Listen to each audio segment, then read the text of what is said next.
Welcome to this learning video. In Microsoft Excel with pivot tables, are you aware that you can insert formulas to be included into your pivot table reports?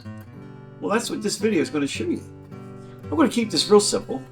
As you can see here, I have these two fields, sales and costs. Now, in basic accounting principles, if we want to find out the percentage of cost of goods sold, we'll take the costs field and divide by the sales field. And that's what we're going to do. Or that's what the pivot table is going to do. Also, you'll see that there's about 3 years worth of data. I'm just going to incorporate one. And that'll be 2014 as an example. So I'm going to start off by creating my pivot table report. I'm going to filter by year. I'll drag the year into the filters quadrant. And then I'll specify 2014. And you can see it says 2014 right here. And then I'm going to drag the sales field into the values. And then right behind it, the costs field into the values quadrant as well.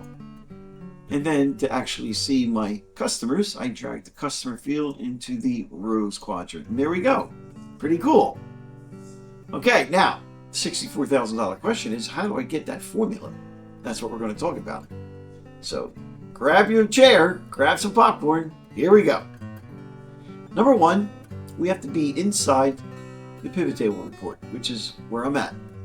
Because then I can see my pivot table analyze tab, and I'm going to click on the button called Fields, Items, and Sets.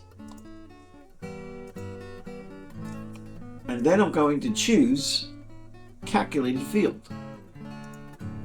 Well, I don't want the name to say Field 1, it's too generic, so I'll change it to COGS. C-O-G-S. Now, here's where the magic lies. Right underneath it is a field called Formula. And as we know, formulas begin with the equals character. I'm going to backspace, get rid of the 0, and I'm going to insert the costs field. And then I'm going to do my divide character. And then my sales field. I'm going to insert that. Now, when I click OK, you're going to see a bunch of zeros. The default formatting is $sign. Well, I don't want that. I want it to be showing as a percentage. Also, what I need to do is turn on the COGS field here, which is the formula. And there it is. So I'm going to highlight the numbers. Right click, go to number format, and simply change it to percentage, and I'll grab 1 decimal place. Look at that. That's pretty cool. Wow. And then I can just touch it up a little bit here by modifying the labels. So I'm going to call this Sales 2014 because I can't have duplicate names as the original field.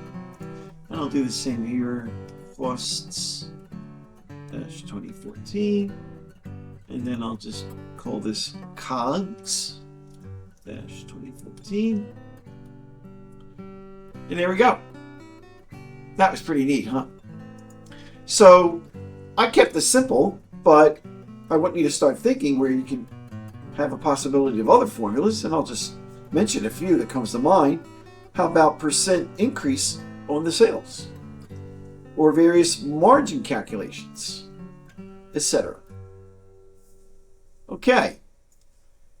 Now, what I want to show you is I don't only support Microsoft Excel, but you can see that I also support all the other Microsoft Office applications. You'll also notice that I'm referencing Copilot, because I will be more than happy to help you with integrating Copilot inside your documents, your spreadsheets, your presentations, your Teams platforms, your OneNote notebooks. And my rates are very reasonable. Here's where you can find me. Tom at leadingedgebizservices.com.